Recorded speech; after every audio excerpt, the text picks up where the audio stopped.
Today we'll learn how to edit videos in Photoshop. You've heard it right. Photoshop can edit video without the need of the flagship video editor, Premiere Pro. If you're just starting out in video editing, this could be a great way to get familiar with editing processes such as color correction, cuts, transitions, and mixing music. To get started, let's switch to workspace type with the drop-down menu located at the top right corner of your screen and select Motion. Below we can see the timeline where our footage will be sequenced.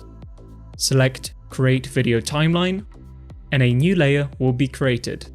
This is only temporary as Photoshop needs at least one layer active for this to function.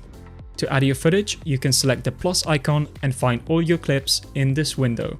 I've left the link in the video description to the footage I'm using.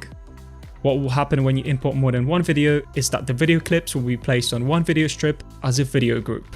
In most cases, we want them to be separated. So, in the Layers panel, drag the clips out of the folder and then delete the folder. Now our clips have independence and we can put them in order. A common mistake is that when you reposition clips vertically, they lose their independence and become grouped again. To combat this, drag and hold the video you want to go over, wait for the singular line to appear, and then release the video. Remember that you can use Ctrl-Z to always undo any mistake you make in Photoshop. I'm going to play my video now. If it's lagging a lot, you can drop the resolution down to 50 or 25% using the settings icon. From here, you can add things like a curves adjustment layer to one video at a time, or make it global by positioning your adjustments on top of everything. You can do things like placing text and keyframing the endpoint,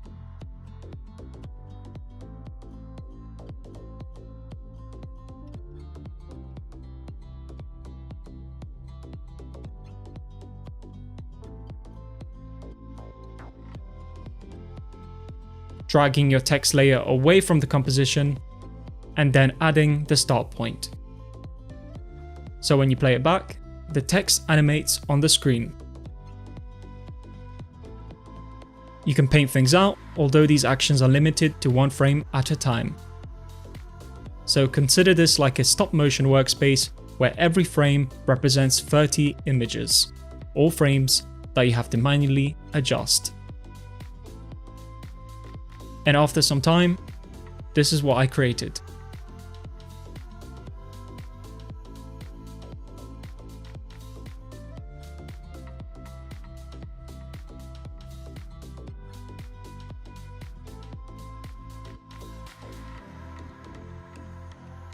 Once you're happy, to save it, go to File, Export, Render Video.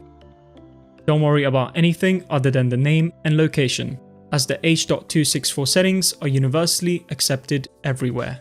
I hope you found this quick overview useful. Now is your time to spend some time with it and let me know your thoughts in the comments below. And this was Design Dummy.